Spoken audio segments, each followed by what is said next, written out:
Hope you all can hear me. My name is Carlos Becerra. I'm with Florida International University, our Office of Governmental Relations, and of course our presence in Washington, D.C., FIU in Washington, D.C. We're glad that so many of you can join us today for this informative program. Informative and fast-moving, we know. In exactly 1 week's time, as you all know, hurricane season will begin for the 2021 year and will last through November 30th. We're excited to bring you all together to hear from some of our partners, in particular, our friends at NOAA, which of course, the National Hurricane Center is hosted on our main campus in Miami, Florida. Local partners such as Miami-Dade County, and many of our FIU researchers as well. In the room today, and this is a great mix, and we're excited that there is such a great mix of individuals. We have many staffers from our congressional offices on the Hill, as well as some representatives of our state legislative staff delegation and local municipal government. In particular, I believe I saw Council Member Katie Abbott of Pinecrest and several others. We're glad that you can all join us this afternoon. Before we go on, actually, on that note, if everyone gathered here can just drop in the chat, quick little introduction of who is here, one, but also we're curious about what you are curious for the 2021 hurricane season. What concerns you? What are you most eager to learn about? And we'd love to incorporate that into the program here today. So quick little introductions. As you've already read, and last week, NOAA released its annual forecast, and you'll learn more about that today. This is expected to be another above average year. In the Atlantic, anywhere between 13 to 20 named storms. In the Eastern Pacific, 12 to 18. So we know that this is a timely discussion. In addition to the science and forecasting of it all and the research that you'll learn about today, we know that when it comes to environmental resilience and protecting against disasters, this is a very timely discussion. Our members of Congress that are represented today, both sides of the aisle, have been strong champions of disaster-related research funded by the federal government at NOAA and NIST and several other agencies. And as we all read yesterday, President Biden did announce a doubling of federal spending on preparation for extreme weather events and also greater collection of data by agencies like NASA. So this was a timely briefing. And as you'll learn through my colleague, Eric Salna, we are excited to help the federal government advance much of this research that relates to hurricanes and disasters. So on behalf of FIU, we thank you for joining us today, but we also thank our partners, Miami-Dade County, NOAA, and so many of you all that are on the line today. So with that, I'd like to introduce my colleague who helps lead efforts at the Extreme Events Institute, Eric Salna. Thank you, Carlos, and good afternoon, everyone. Happy to be a part of today's briefing. We're starting off just here showing you who is on our panel to help answer your questions. So as we said, please put your questions in the chat as we go through the program. But we have, besides myself, we have Robert Muleta with the National Weather Service of Miami office. And we have Frank Rollison, the Director of Emergency Management with Miami-Dade County. And here at FIU, we have Dr. Maria Elcheva with the FIU Metro Center. So we'll get to all their presentations in just a moment. But before that, I have a few slides to share as well. And just to take a brief step back to last hurricane season, we all remember it was a record-breaking one with 30 named storms, and there's a snapshot, of course, of what we had to deal with during last year's hurricane season. Next slide. And of course, here's the tracks, and you can see a lot of the tracks headed into, through the Caribbean into the Gulf of Mexico. And we were only affected by a couple of tropical storms, but no major hurricane hits. Louisiana was a target for several storms. Next slide. And a large part of that, and Rob knows this as well, steering currents. So steering currents, last season moved most of those storms our way and into the Gulf of Mexico. And we don't know for sure what those steering currents will be this year. And a big part of that is what we call that big Bermuda high out there in the Atlantic. And as it moves one way or another, and as it strengthens or weakens from week to week or month to month during the hurricane season, that'll then determine, which way the storms will go. We would all hope that it would be weak enough that it would allow all the storms to just pull hook and spin their wheels out in the Atlantic and not even come our way. But we just don't know. And so that's why a big part of today, we're talking about preparedness as well. Next slide. So just to mention a couple of things, looking back at previous seasons, we all remember Hurricane Irma, and back in 2017, and we see what was a forecast going by the National Hurricane Center on the right-hand side. On the left-hand side, you see a track. And we have also at the Extreme Events Institute, part of our research is the Florida Public Hurricane Loss Model, and working with the Florida Department of the Office of Insurance Regulation, and running different tracks and getting, what the damage cost would be for a landfall of a hurricane. So after running, thousands of tracks, if you will, that model has this worst case track. You can see on the left-hand side from south moving north and just inland moving across Miami-Dade, Broward, and Palm Beach counties. And we're showing that to you today just to, again, look at the cone for Irma. And for a while, that track was on the table.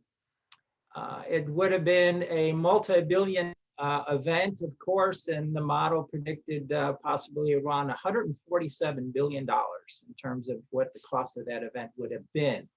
And but it shifted, and we saw that the track was a little farther to the west, but that was a close call for sure with regards to that track. Next slide. And of course, Dorian, which was headed our way, headed right for Florida, headed right for Florida, headed right for Florida, and then stopped 80 to 100 miles just off our coastline. And then not only stopped, but spun its wheels for about a day and a half over the Northwest Bahamas before it slowly started moving north. And again, did not directly impact us with a landfall. But we all know, and we don't even want to think about that what if scenario was, what if it had made landfall and then parked itself over South Florida for that great length of time? It would have been another multi-billion-dollar event. Next slide. So in line of education and science and preparedness, just wanted to promote again a 12-part video series with our education outreach efforts with the Museum Discovery and Science in Fort Lauderdale. And it included our partners with Emergency Management, National Weather Service, and NOAA. And there's the site for that. Next slide. And it's 12 different videos with 12 different topics, all related to hurricane science, mitigation, and preparedness. So just wanted to share that with you for this hurricane season, to please go ahead and promote and share with all your contacts and through social media as we get into June 1st. It's a great resource for education and preparedness. And one more slide. Also, we want to promote again this our Spanish hurricane website, huracanes.fiu.edu. It was a great partnership with the National Hurricane Center, as Carlos mentioned, right on our campus here at FIU. We all know the National Hurricane Center has a website, but this one is to be a complement to that website and providing tremendous information on hurricane science and preparedness. So it's another one that you can share with all your context as well. Next slide. All right, well, that completes my introduction. And from now, I'll go ahead and hand it off to Rob with the National Weather Service Miami office. Rob?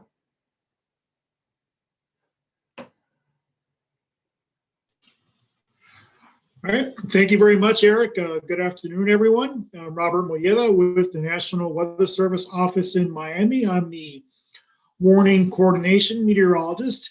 And really, I just want to start off with what everyone has been wanting to know for the last, I don't know, few months is what's the outlook for this hurricane season here in the Atlantic Ocean? And there are the numbers.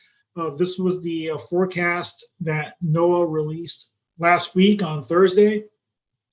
And these numbers reflect, well, as you already know, an above average season. So there's a 60% chance, if you look at the pie chart, there's a 60% chance that we'll have an above normal number of storms. Normal being 14 named storms, 7 hurricanes, and 3 major hurricanes. So the outlook calls for anywhere from 13 to 20 named storms, of which 6 to 10 could become hurricanes. And then from those, 3 to 5 major hurricanes. So if you go to the next slide, please, we'll talk about some of the key factors. You know, what are some of the things that we look at in determining what level of activity we might have this hurricane season? And really, we've been in an active phase or pattern in the Atlantic Ocean since 1995. So these active hurricane seasons are really nothing new. We you know, for the most part, we've had active years, again, going back to 1905, and we've seen these phases or these cycles anywhere from about 20 to 40 years of active hurricane seasons, followed by similar phases or cycles of less than or below normal tropical activity. So we're in this active phase right now. We don't really know when that phase might end. We don't think it'll be this year, but you know, again, these cycles are not defined, you know, by the year. They can vary as much as, again, 20 to even 40 years. We don't have a limiting presence in our global weather patterns this hurricane season. For example, that would be something like El Nino. The El Nino pattern, again, part of the recurring cycle of warming and cooling of waters in the equatorial Pacific Ocean. Last hurricane season, which was, as Eric mentioned, was extremely active, record-breaking, we had the La Nina pattern, which tends to lead to more active hurricane seasons. Now, this year, we're entering the season in neither El Nino or La Nina. We're in what we call neutral. But the fact that we don't have a limiting factor means that there's really not much out there that we feel will be much of a limiting factor. In other words, the conditions overall are pointing towards an above average season, which also includes things like the ocean temperatures, which are warmer than normal. And also we're expecting, once we get to the heart of the hurricane season, August, September, for example, the tropical waves that will be moving off the coast of Africa with more frequency will be stronger, providing more of a seedling, if you will, for tropical activity, for tropical storms to form out there in the Atlantic Ocean. Right. Next slide, please. And Eric hinted at this, and I think this is really, really important to emphasize. Meteorologists have no skill, virtually no skill in forecasting individual storms weeks or months in advance. So this outlook that we talked about is really meant to be a general overview. It's not intended to specify what areas might be more impacted this season. Or, for example, is Florida going to get hit this year? Does Florida have a greater chance of being hit this year? We really don't have that skill to really pin it down to that local of a level that far in advance. You know, the weather systems that Eric was referring to, for example, the Bermuda High, that's something that we really can't predict with any real preciseness, 3-4 months from now. And that's such a big determining factor. So the bottom line is we just really need to be ready. We need to be ready this year, just like we are any year, because Florida is a very hurricane prone area. Really, the entire Southeast United States, including the Gulf Coast, is a highly hurricane prone area. Next slide, please. Now, a little bit about the National Weather Service. We want to make sure that, a little bit about everyone understands our structure, or how we're set up, and how that really relates to passing along information. And really, bottom line is, making sure that our community is as safe as possible from these storms. In the state of Florida alone, we have 7 National Weather Service offices that cover at least a part of the state. And overall, in the United States, including Puerto Rico and Guam, we have 122 local forecast offices. So each of these local forecast offices cover or forecast the weather and provide warning information for that specific area 24 hours a day, 7 days a week, every day of the year. And especially when it comes to hurricanes, we localize or bring in that information from the National Hurricane Center, which is one of our national centers, and we provide the most local information possible. So we have a staff of 13 meteorologists and support on top of that 24/7, dedicated to public safety. That's our role, and that's our mission. So go to the next slide. We'll expand a little bit more on that.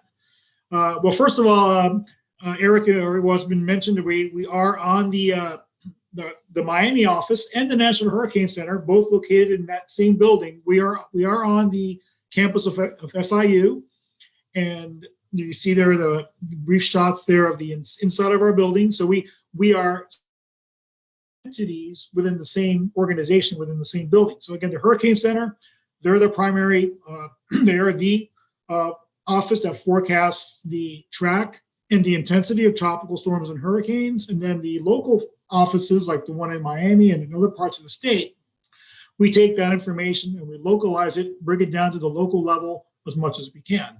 Next slide, please. So again, our mission is to issue weather and water forecasts for the protection of life and property. That's quite simply what we do and why we do it. So each of those people there you see there in those pictures, they're monitoring the data on our monitor. We have satellite data, radar data, data from buoys out in the ocean, data from the hurricane hunter planes, and all that information comes into our workstations and provides the basis, along with, of course, with our expertise, to translate that information into really forecasts and warnings that we can, not only for our daily use, but especially during severe weather and tropical events for the protection of life and property. Next slide, please. Now, another key component of this is we provide decision support. And this really applies to, for example, emergency managers and other local officials across really all parts of the areas that we serve. And I know, we have a lot of folks here, that are representing cities and counties.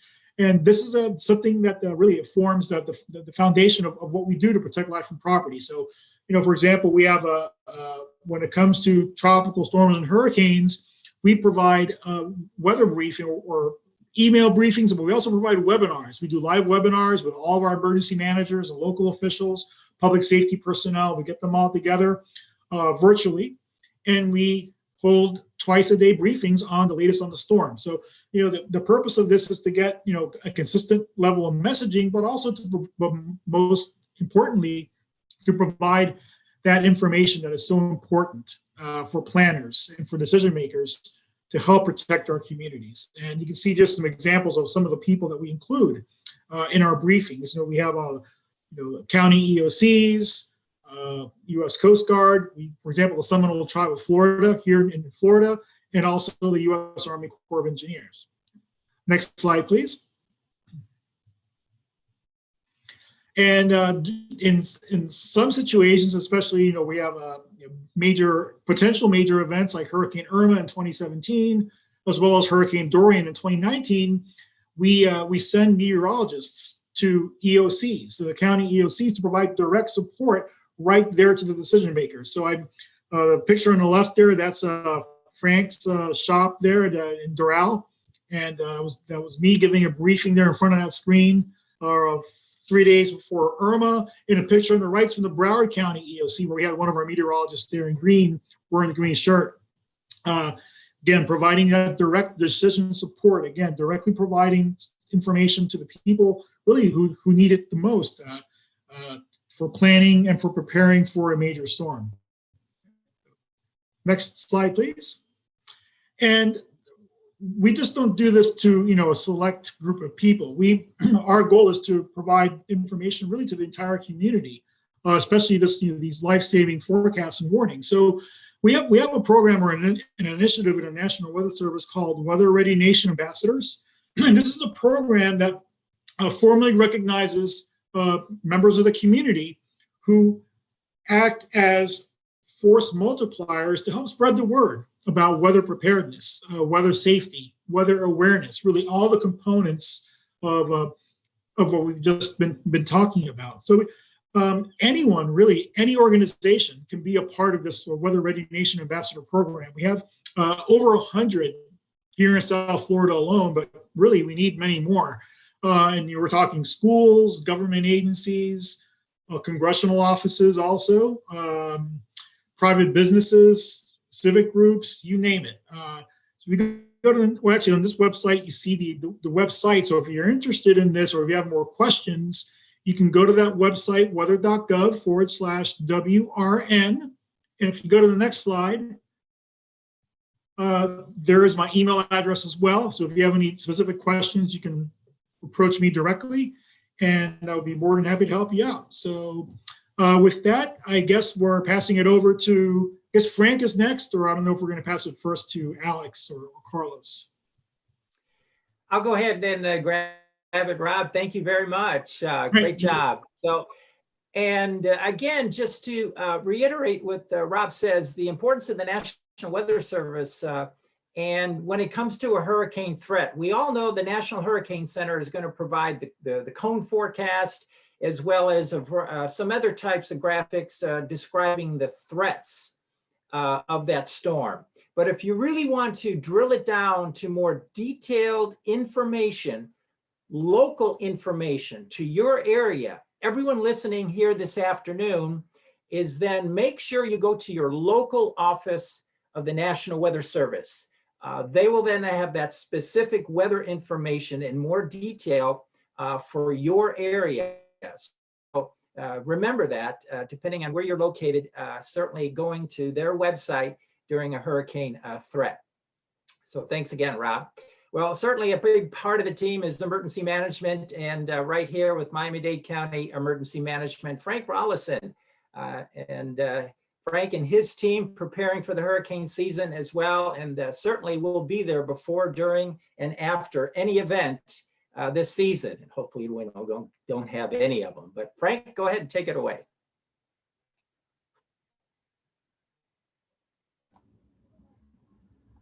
So good afternoon, everybody, and thank you very much to FIU for inviting us annually to welcome in the season. I don't have a slide presentation, but I want to just go over a few things to make you aware of how we are adapting the second hurricane season amidst the COVID pandemic. I think that's a lot of the concern that people have in their minds, and certainly a concern for us when it comes to evacuation or sheltering the residents and visitors to the county. We put out our hurricane guide this year. It's out. It gets delivered by the Postal Service to 1 million homes within Dade County, home and residence and condos and so forth. And it's also available electronically for anybody that would like to have that. And you go on the Miami-Dade site and you can pick it up there if you so desire. One of the things that's interesting is we have this is second year now that we're putting in these door hangers that you haven't, it's a pull out that you pull out of the book, and basically is 2 signs: help or okay after the storm, and we emphasize after the storm so they don't blow off your door. But if you need help inside, you hang it with the red side out, and if you're okay, you hang it with the green side out. We now have drone teams operated by the fire department that will go into the heavy hit areas immediately, regardless of the debris that's on the street before we get the streets cleared. And they'll fly these drones up and down the streets, and any of the homes that have a red tag hanging out, it'll drop a pin. We'll get an information back in the EOC, and we can get a team, USAR firefighters into those locations that can walk in or get in as best they can to see what the problem is inside that particular domicile. How we're going to address, that's the big question, is how are we going to address the evacuation situation if we come to that? We have in Dade County the ability to shelter approximately 112,000 people. And those are all in our, most of them are in our public schools. We have a couple of special shelters that are not in schools. You know, there's all types of clientele we have to shelter, and some we have to keep separated. So we have shelters for sexual offenders that are not allowed to go on school grounds. We have shelters for battered women so that they can be separated from any potential danger from somebody that would want to do them harm. And then we have general population shelters, and we have medical evacuation shelters. One of the things that we're facing on general population shelters is that as the population in Miami-Dade County grows, the advent of private schools, charter schools, has had an impact on our ability to shelter because they are not required by statute to build their facility to be utilized as a shelter during a hurricane event. So that does impact us as population grows, and as the school facilities are really not keeping pace with the population, in that the need is not there because the schools are not at capacity as we are now. So that has an impact on us when we go to use them for hurricane shelters. Our medical evacuation centers is another issue that we have to deal with because the shortages of nurses that we have now because of the COVID pandemic has made it difficult for us to have the nurses available to staff these facilities. We have about 4,000 people in Miami-Dade County that are on our register for special needs that we will move at the time of a storm. We physically pick these people up, either with fire rescue or private ambulance. About 1,000 of them will go to area hospitals that are already designated with the amount of individuals that they will receive. And then the rest of them will come to us and go to these medical evacuation centers. So that's those schools have generators in them that run everything, including the AC. Most of the schools do not have the generator capability to run the air conditioning also, but these schools that we use for medical evacuation centers, the county has stepped up and partnered with the school administration and put generators in these buildings that will run the complete AC. So that's another, side issue that we deal with the medical evacuations. The other thing with the medical evacuations is that there's always a huge surge just before the storm, so to speak, of people that didn't sign up that now decide they want to have that evacuation service. We handle it as best we can. We'll do it up to a certain point, and then when it's not safe to have our people out on the street to move them. So you can call 311 in Miami-Dade County and get registered if you have a loved one or you're a guardian of somebody that needs to be electrically dependent or is of such condition that they should not be left where they are during a storm. Then we can facilitate that to take place. What we're going to do, our plan is the same as last year, is if we get a category 1 or 2, we will open up double the amount of evacuation centers than we normally would. And that will give us the ability to spread people out, double the space. We typically give you a 20 square foot space, which is about 5 by 4, which is not very big. And we can get that, double it up and get you to about 36 square feet with 6 by 6. But once we get past that, once we get to where if we're facing a category 3 or above, and we're going to have to open up more shelters and bring more people in, it's going to get tight. So as the people arrive, they will be screened. We will take their temperature. We will ask them if they have any symptoms or if they are COVID positive, and some of them will tell us that they've got COVID right now. And those that are living in a domicile with a family and they've been together, we've worked out with the school administration to be able to separate those individuals into classrooms and keep them from the general population. We're going to require masks in the inside the shelters. There's going to be those individuals that don't believe in masks and don't want to wear masks. We're not going to exclude anybody from coming in, but we will separate those individuals into groups where they got the ones that wear the masks or in this area, and the ones that don't wear a mask will be all together in another area. Feeding inside these facilities are typically, we have the school cafeteria people are sheltered with us.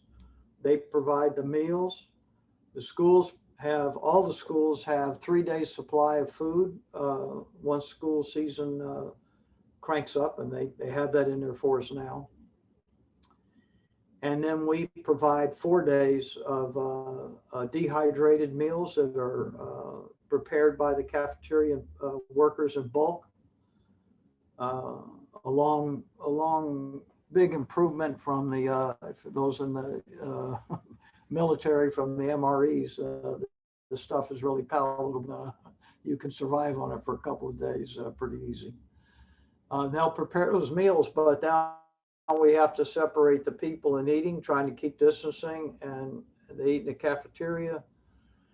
And we separate them, and we'll keep the people that don't wear their masks, we'll feed separately than the people that do wear their masks. And so, you know, the logistics of running these operations can get pretty intense. Overall, our recommendations are that the people have a plan. They prepare to face these hurricanes way before the National Weather Service is now telling us we've got one sitting and we're in the cone, so to speak. They need to develop their plans now, and we ask that you emphasize that to your residents, your constituents. And one of the things we're emphasizing this year in your plan, if in your plan is you're going to come to a shelter, you're going to come to a hurricane shelter, we're recommending that you get vaccinated if you haven't been vaccinated, and get vaccinated now. There's plenty of vaccine available. Just about any flavor that you want is out there now. We're still running sites in the county. So that's, this is how I live, gang. Stop that. So we are encouraging to get vaccinated. That's one of the things that you can do to make it a little bit safer coming into the shelters. The mayor, our new mayor, Levine Cava, will give on June 1st, we'll have a press conference here at the EOC. She will, I won't want to say welcome in the hurricane season, but at least notify the hurricane season is here, and give a report to the county. The EOC that we have is, we went virtual last year. We have a virtual system this year again. There will be a handful of people that will be here physically within the building, but we're trying to keep that to a minimum. We have hardwired this year now. Last year we had Florida Power and Light hardwired into, so if the system goes down, they'll, as long as the internet's up, we'll be able to communicate. And the same with our divisional EOCs for the major cities. We'll be able to communicate with them. The EOC that we currently have, if those of you that have been here and seen the facility, it's pretty substantial, but we have outgrown the space with the different types of events that unfortunately we have to face today. It's not a hurricane environment that we live in. We live in complex times now with the potential of bad things happening to us and by other people. And when we plan those types of events, and you need the military and the FBI and FDLE and all the elements that come for those types of events, we just don't have the space for it anymore. So we are in the process of moving to a new facility on 25th Street. It's a Category 5 building. There's got to be a considerable amount of construction and modifications to it, but within a couple of years we'll be there. And it'll have the ability for the government to continue if something terrible were to happen to Stephen P. Clark building of some type, that we could not use that building again. There'll be a place for government to actually function, not for 2 or 3 days because of a hurricane, but maybe for months until a new facility can be built or obtained. So we prepare for the worst of the worst. We're the doomsday people, and it's just the conditions that we live in today that we have to address. Not just natural disasters, but man-made disasters too. So we feel that we're as ready as we can be for this time around. We've made a lot of adjustments. We got PPE kits for everybody that comes to our shelters. We encourage the people that once the mayor gives an order that evacuation should be made, is be based upon storm surge and rising water, not so much on wind.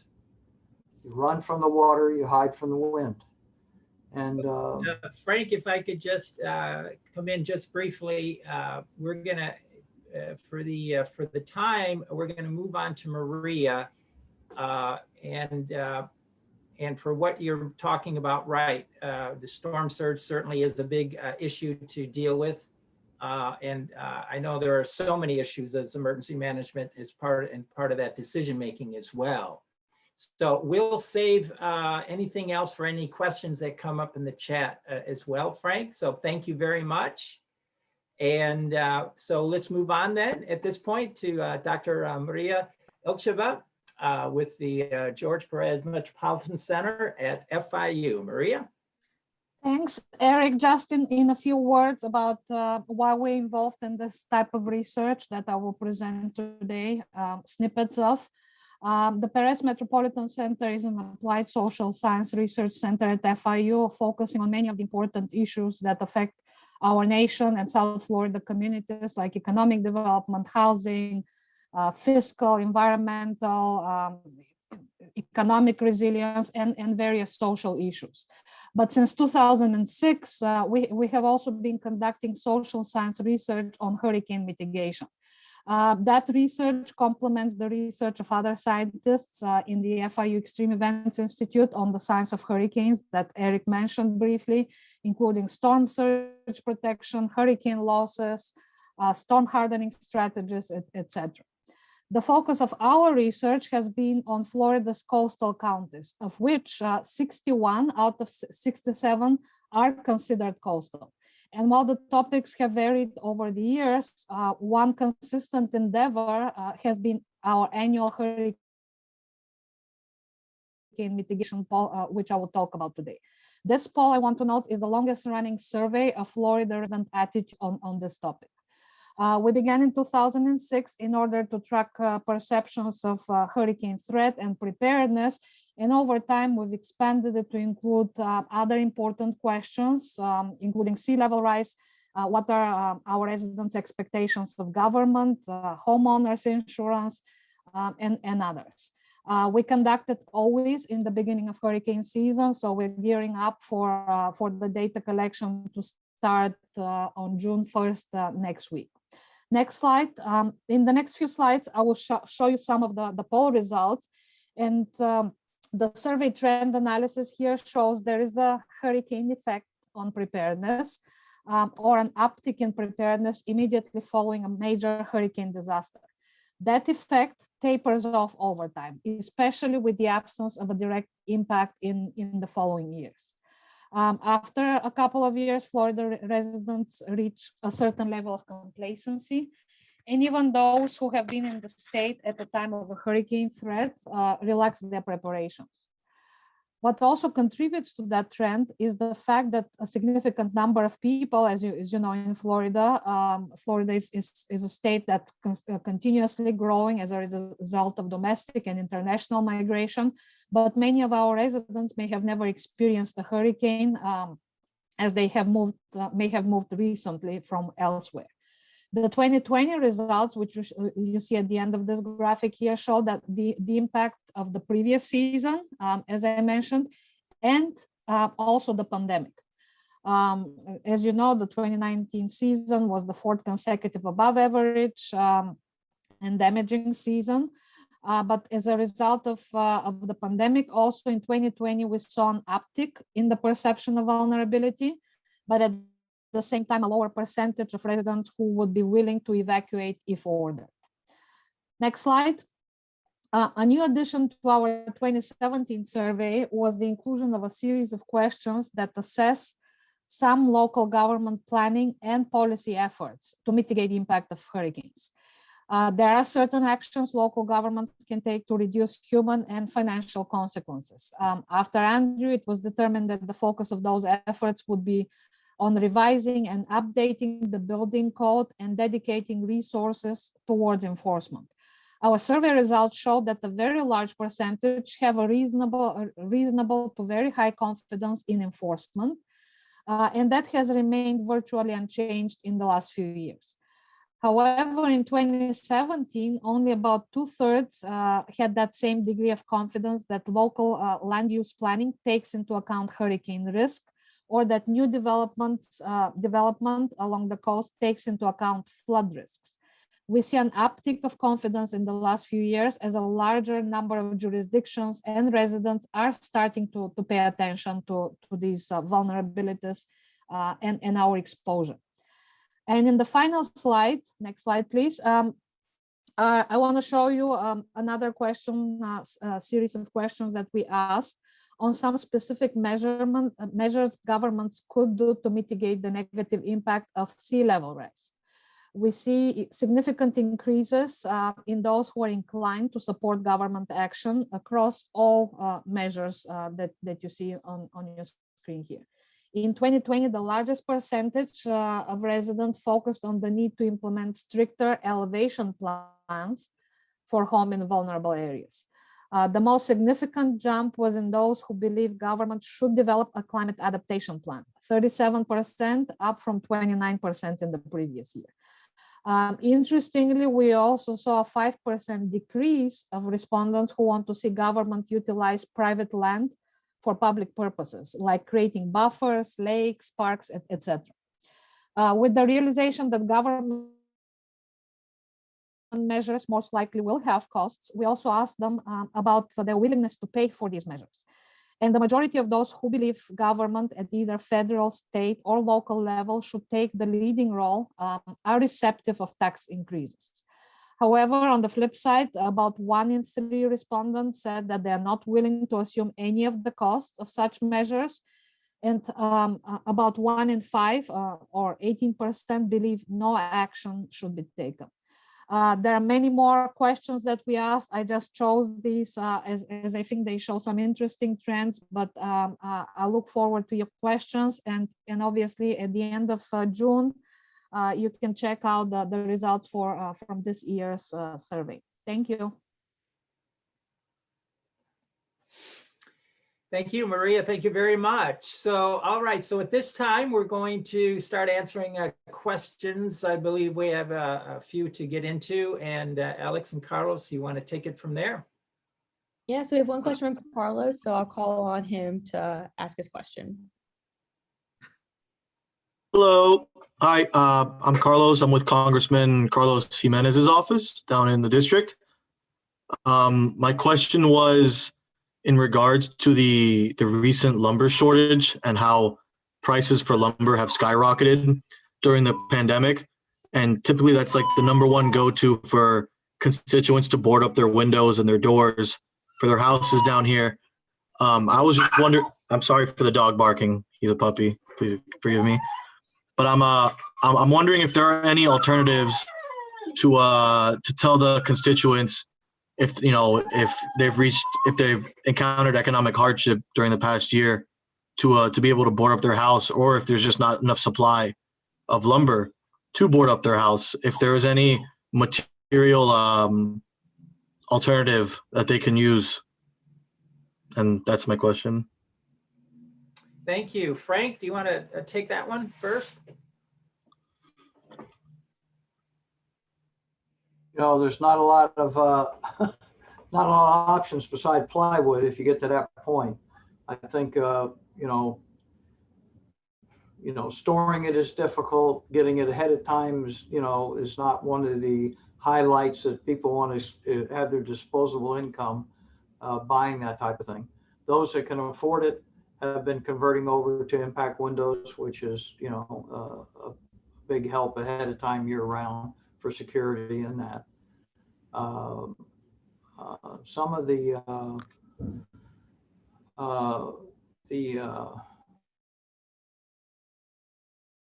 Habitat for Humanity has a couple of outlet places that in the county that have shutters from that people have donated when they put their impact windows in, and you can get those at a fairly reasonable price or sometimes for nothing. Going to those places and getting it ahead of time. I think all the building materials have skyrocketed, just like everything else has during this pandemic with hard to get. So I don't really have any good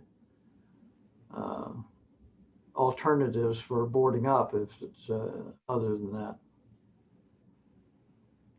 Eric, let me jump in, and I know it's not directly tied to the question of boarding up materials, but a minute or so on some of previous research initiatives at our Wall of Wind facility, for instance, that might relate to improving building products over the years, because that is part of our business, right? Well, certainly with our Wall of Wind research, how can we come up with innovative design to make structures stronger? That's a big part of it. And through our research with the National Science Foundation as well, again, wind engineering and how can we make structures more resilient, and working in conjunction also with private industry on improving products. It's a tough question too when you come to finances or anyone's family budget. Sometimes I just like to mention, right, these things do cost money. If you're going to leave plywood and you're going to go to metal shutters or the hurricane resistant glass, for all of us then to think in terms of maybe a mitigation plan or a 5-year mitigation plan, and 1 year at a time, mitigate a window or two or whatever you can do over a period of time to complete that mitigation of your home. And folks can't forget on evaluating their roof and also their garage doors. If there haven't been any mitigation, that can be a large opening, that can be a weak opening. There's a lot to that and in the mitigation part. And so our research has shown where those can be weak points, and it is a challenge, but it is something that all of us moving forward to try to do the best we can mitigating our homes and business. Did we have another question in chat? If any of our audience members have a question, please put in the chat. But also we've had some people reach out about Biden has doubled down on funding for extreme weather this upcoming season. And we know disasters can either make or break an administration. So as we move forward, do you have any advice for the current administration or how we really start preparing our communities? The state has a local mitigation strategy program. It's open to all municipalities and for them to harden their infrastructure, whether you need generators at sanitary lift stations or you need to put in hurricane windows in a public building or whatever the project may be that you have can be submitted from municipalities up to the county. We review those projects annually. And then there's a recommendation that the committee looks at, sends them up to the state. The state has a final review and then awards those projects funding for the next year. One of the biggest problems we have is when people go through that whole process and they get awarded grants, they don't do the work. And then we're halfway through the grant period and the work hadn't started. And then the state is concerned about reclaiming the money and clawing it back. So you put these projects in, they pretty much need to be shovel ready to the point that you can, get on them pretty good in that year to make them take place so you don't lose that funding. But there are projects. We have 4 quarterly meetings a year with all the municipalities for them to attend and get information on these projects. We have a grant person here that does the planning for that and is in contact with all the municipalities to participate. So there are opportunities there. And like you say, President Biden has increased the amount for the BRIC program, which is another hardening program. And our LMS operations here will be reaching out to all the communities to participate in those programs. Maria, did you want to add anything to that as well? Yes, I wanted to speak about the issue from a broader perspective. As you heard me speak earlier, we are involved in kind of looking at social and economic development issues. And I think what we're talking about here, environmental resilience, is very related to the economic resilience of our residents. I mean, the previous question directly related to that. The structure of our economy, the ability of our residents to take these mitigation measures is not just related to their awareness of risk and exposure, but it's also related to the ability to do what many of them know they need to do, just don't have the means to do it. If you remember, many of us have been living in South Florida for a while and probably remember those nightmare hurricane seasons, 2004, 2006, when the Florida legislature actually passed, there was funding about to homeowners to use for mitigation. That funding was exhausted within months, which shows that there is a demand for it. But as I said, on the flip side, maybe people just don't know what programs may be available. And there are some programs that are available like PACE and White Green, not that I'm promoting them, but there are opportunities for residents maybe to take advantage for those who are homeowners specifically to take advantage of certain programs that exist that allow them to, not pay up front. Many people think I'll get the contract, I'll need to pay $20,000 for this roof or these impact windows. There are ways to get financing for it. So that's something that we need to think of at all levels, primarily the state and federal level though. How can we incentivize people to take certain mitigation measures to prevent the loss of lives and property? Absolutely, Maria. Thank you very much. Alex, anything else? Thank you. Yeah, we have one last question. Diana Hughes, I'll call on you to, Diane Hughes, to ask your question.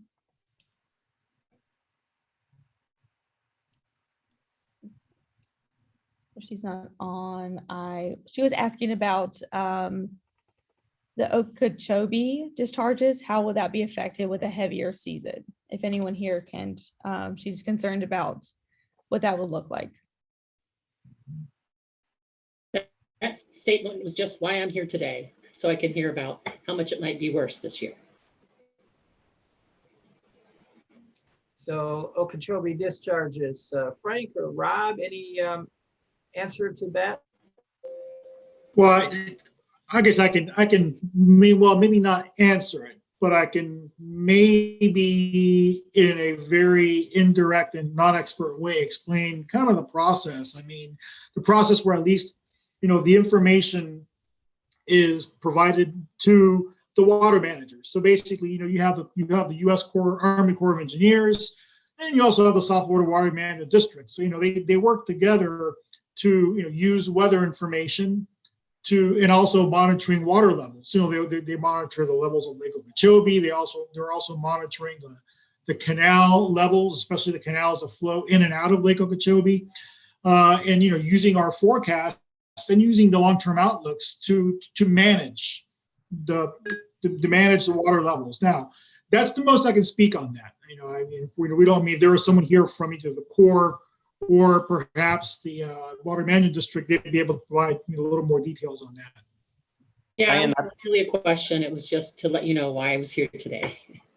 Good. And we'd love to connect you with some of our experts in that area that are currently at our Sea Level Solutions Center that have their own experience from their days in the South Florida Water Management District. So, but thank you. There's also the back bay study that's going on with the Army Corps right now, and the study with I'm sure we've heard about the wall being proposed along the boulevard, Biscayne Boulevard, along that east north-south corridor, which is, they're looking at sea level rise and looking into the future about which portions of Florida are going to be able to be salvageable, one side of the wall, the other side of the wall, in a period of time, 30 to 50 years. So those studies are going on. And we do have a representative from the South Florida Water Management District that's here in the EOC.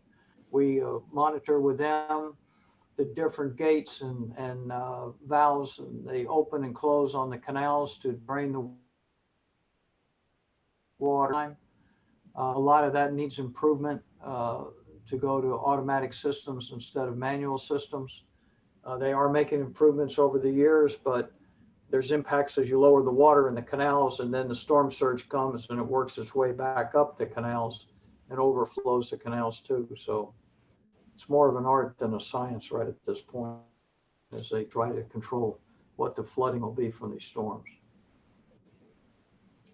Agreed. Thank you.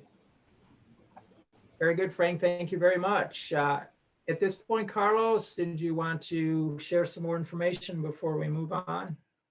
No, I think you had a special tribute final slide, and then I think we'll take it over from there. Okay, sure. Very good. We'll go ahead and get to the next slide then.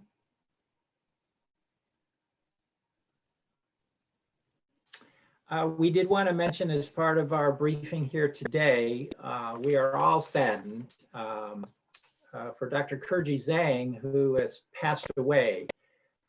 He was a professor in the Department of Earth and Environment and director of the Laboratory for Coastal Research in the Extreme Events Institute's International Hurricane Research Center. Dr. Zhang was an expert in natural hazards and their effects on coastal environments. He led the research team that first mapped hurricane storm surge prone areas in South Florida utilizing new LIDAR technology. And he also developed a new storm surge model, the Coastal Estuarine Storm Tide or CEST model, as it's called, that is currently used by NOAA's National Hurricane Center in their forecasts by emergency managers. More recently, he collaborated with the National Hurricane Center to create an integrated coastal inundation forecast system for Caribbean nationals. So Kerji was a friend, a colleague, and a mentor to many during his 23 years at Florida International University. And I am personally grateful for his leadership and guidance to me during the construction of the NSF Nahiri Wall of Wind. And I'll always remember his contagious smile and laughter. We have on the screen there that the Kerji Zhang Scholarship Endowment has been set up. You can see the link there. And it's the Kerji Zhang Scholarship in Coastal and Climate Sciences will assist students, particularly from lower income families, who are interested in pursuing degrees in STEM fields and with demonstrated interests in coastal and climate science impacts. Thank All you. right, Carlos. Yeah, thank you, Eric. And I think so many of you on the call are representatives of our elected officials and interact with our teams, you know, or in the state capitol or in city halls. But so much of the work gets done by several of our researchers that are really in the field, like Kerji, like Maria, like Eric, and of course with our partners, Robert and Frank. So we wanted to make sure you knew that the contributions of Kerji. And once again, we thank you all for your continued support of FIU, of our researchers. I think before we leave, and part of our follow-up email, we'll be distributing a little word cloud we were working on in the midst of this program that kind of capped up some of the more frequent used words. And Frank will be pleased that evacuation shelter definitely rose high. So in any case, we thank you on behalf of all of our partners in FIU. Hopefully the predictions will be wrong and this will be the slowest hurricane season yet, but great folks like Robert and his team know what they're doing. So let's heed these warnings and all stay safe and protected. And with that, we bid you farewell for today, and thank you so much. And we have a little video on the way out. Thank you all.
Restoring sensation and quality of life to those who have lost limbs, like our returning veterans. We seek to reduce preventable disease and disorders of the brain. Our scientists are leading dialogue and action. An investment in FIU is an investment in real solutions. Leaders in Tallahassee and Washington are recognizing that we drive policy. We're as real as it gets, and what real does makes a real impact.